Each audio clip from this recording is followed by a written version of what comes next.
Right, you guys, welcome to another episode of the Knucklehead Chronicles podcast. Man, it's your boy Terry. I know it's been a couple of weeks, or a week or two since I've done one of these, but here I am. I'm back. I've had a lot of things go down over the time that I've been. So I'm going to update you guys here in a sec. So stay tuned. Welcome to another episode of the Knucklehead Chronicles podcast.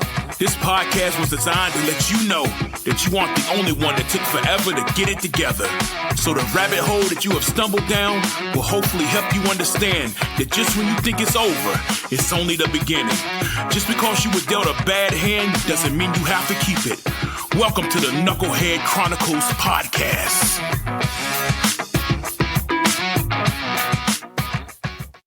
And welcome back, you guys. It has been a couple of weeks since I've done one of these. So much stuff has happened emotionally over the past couple of weeks. It's not. It's been tough on a brother. Yeah, you know, you guys have been listening over the last couple of episodes, and you know, your boy's going through divorce. It's really tough on me, and I'm wondering what day I'm going to wake up and I'm going to be okay. Right? I pray for that every morning that I get up. I say, well, God, if it's your day for me to be okay, I'm going to be okay. And for the most part, you guys, I am okay. But there are still, aspects of this marriage or this divorce that still haunts me and bothers me to the day. And I'm like, just one day, can I be okay? Can I wake up and say, okay, I'm healed from this, and I don't know, but here's what I want to help everybody. And when I talk to you guys, this is a storytelling podcast. So I haven't given you guys any stories, but this is kind of giving you the backdrop of the stories to come, right? The biggest struggle, and this episode is called The Struggle, by the way. The biggest struggle that I have with this is being or feeling like I've been thrown away.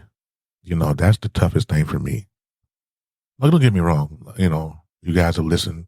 I made some bad choices and I stand on my bad choices. I have to stand on my bad choices and I take accountability for every action and bad choice that I made. But I also said that I'm not going to continue to be the only one to blame. I'm not going to do that. I'm just not going to do it. Not me. And, that's the toughest part for me. The toughest part for me is to feel like that I just been thrown away. Now, when I think about that, and just to give you guys a little bit more backdrop, I spent 9.5 years with this person, and we went through a lot, different struggles. With our son being diagnosed with autism, that was one. Moving across country twice. Financial issues, things of this nature. There was a lot that was going on, and raising two kids that biologically weren't mine, but ended up being mine still to the day. And after the split came, and after the announcement came that she no longer wanted to be married, the attitude that was taken, from her, like, don't ever talk to me. I'm paraphrasing because this is not what she said, like verbatim, but this was her attitude toward me. Like, the last 9.5 years, despite, what she thought, what I thought, that's still 9.5 years. Despite being, and splitting the way we split, it was still 9.5 years. There was points in this marriage where I was pissed off at her all the time. But in the end of it, I do not harbor any ill will. Part of me, though, want to, but I can't seem to harbor any ill will toward her, and I'm still trying to make amends, as it were. And she's showing me that all that is absolutely pointless by being me, right? But one day I woke up, maybe a couple weeks ago, and I just felt the overwhelming feeling of being thrown away. Like, you know how when we have trash, we throw it out, right? We don't keep trash. Just, unless you're a hoarder, hoarders keep trash, but most folks, when they have trash, they throw it out. And that's what I felt like. And that's the biggest struggle. Now, I used to wonder, all of my sacrificing, but I kind of get it though, because the sacrificing mixed in with bad choices and bad situations, I get it. But it's the same on both sides of the fence. She ain't the only one that felt slighted and disrespected. She ain't the only one. She thinks she's the only one. She ain't the only one. I felt the way for a long time. Still do. But I just feel this overwhelming feeling of being thrown away and trying to make heads or tails and be like, I can't, because it's borderline. It makes me borderline sad, and it pisses me off all at the same time. Like, how dare you? You ain't the only one sacrificed. You ain't the only one that, held the family down when things were tough, when she left to go be with her dad, when he was on his deathbed, I supported the family the best I could. Took kids to school, picked them up. I did everything that I was supposed to do as a father. I stepped up, and it wasn't good enough, right? And that's the realism of it. I don't even think that's a real word there, realism. And it's funny that after all this time, after all the feelings, after everything that we've gone through, I will never say anything ill about her. Like I said, when I tell this story and people listen to my story and they ask me, like, man, are you serious? I'm like, yeah, I'm extremely serious. And everybody that's on the outside is like, man, please, I wouldn't give her no grace.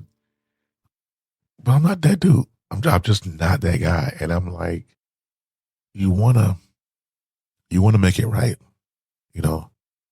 But like I said in an earlier podcast episode earlier last year, I said, it takes two people. It takes two people to want to work something out. It takes two people to put on the gloves and go into the ring and fight for what is yours. At the moment you realize that you're the only one fighting, it's time to leave the ring. And I'm at the place where it's time for me to take off the gloves and leave the ring. Now, in saying that, it's a lot easier said than done in a lot of cases. I read a post, or I posted something on my Facebook, and it said, let me think about it real quick because I'm losing my memory here. And it says, don't justify the wounds simply because you still love the one holding the knife. God almighty. Let's check that again. And I would tell to everybody who's listening, stop justifying the wounds simply because you still love the one holding the knife.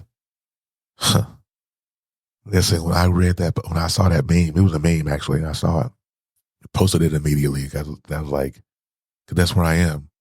And that's where a lot of us are. We are in situations to where you're being stabbed and poked and prodded, taken advantage of, manipulated, lied to. And we still hold on to that. We still hold on. Because after a while, we get numb to the pain. And even though I was in it, in the midst of it, I knew certain things. I felt certain things in my spirit, but because the communication wasn't there, I allowed myself to get stabbed over and over. And then she probably did the same thing. And true to form, we get numb to it. At some point, though, we have to get to a place to where I got to stop bleeding, because the saying also goes, you cannot heal in the same place you got cut, or in this case, stabbed. So at some point, we got to let it all go. I have to let it all go. And now there's talk that she's leaving the state and she's going to take my son with her, which I feel a way about that. I haven't processed that yet. But people make decisions in their life that is best for them. And I don't have a problem hopping a plane, but I think the issue that I have the most is getting to the place where I'm going to watch my son grow up via video. Yeah. Not really happy with that. But like I said, I haven't processed that yet. So I really don't want to talk about, I really don't want to get into that because I haven't processed it. But if you are listening to this podcast right now, and this is a short, I don't keep you guys long, but if you are in a place or in a situation in a marriage, in a relationship, if you are in that and you know that you are being stabbed, cut, whatever, insert analogy here, whatever it is, we have to get to a place eventually to where we have to let it all go, because it serves no purpose. It serves no purpose, and it beats you down, and it decimates you to the point where you can't even recognize your own self. And the possibility of healing becomes slim the longer you hold on. And this is just my thing. At some point, I want to heal from this, all of it. And the healing process starts with letting go. The healing process starts with coming to a realization about certain situations, about you, the other person, situation. There are certain realizations that we have to come to, because once we come to those realizations, it's easier to get to a place of letting go.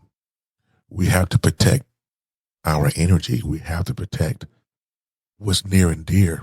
There are other people that we have to worry about or deal with, that we have to protect them as well. Some days are easier than others. Some would say it's easier said than done, but regardless of whether it's easier said than done, it has to be done. However you decide to get there, however I decide to get there, it has to be done, because your life continues until your whatever higher power that you believe in decides to take you home. You have to live your life, and you have to live it whole, and you have to live it happy. But there are so many steps in order to get to that. This is what I'm learning, is the accountability that I've taken. Even though she tells me I'm a gaslighter and I'm all this and that, but she's some things just make me laugh, in hindsight, but I get it. But I said all of that to say this: get off from under the pain at some point. Some of us have to first realize that we are in pain. Some of us have to first realize that we are being manipulated, lied to, cheated on. We have to first see it, because if we don't see it, Lord knows, can't nobody else tell you. So everyone who's listening, thank you for listening to the podcast. Thank you for sharing this podcast. Thank you for being a part of this journey with me in my healing journey. I appreciate every single one of you. And before I get out of here, please, like my meme said that I posted on Facebook, don't justify the wounds anymore. Don't justify the wounds anymore. Just because you still love the person wielding the knife. And until next time, be blessed.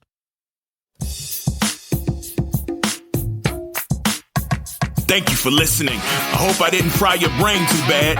Come back through and give me another chance. You can listen on all platforms and visit us at Knucklehead Chronicles Podcast.podbean.com. Until next time, in the words of the incomparable Jerry Springer, take care of yourself and each other.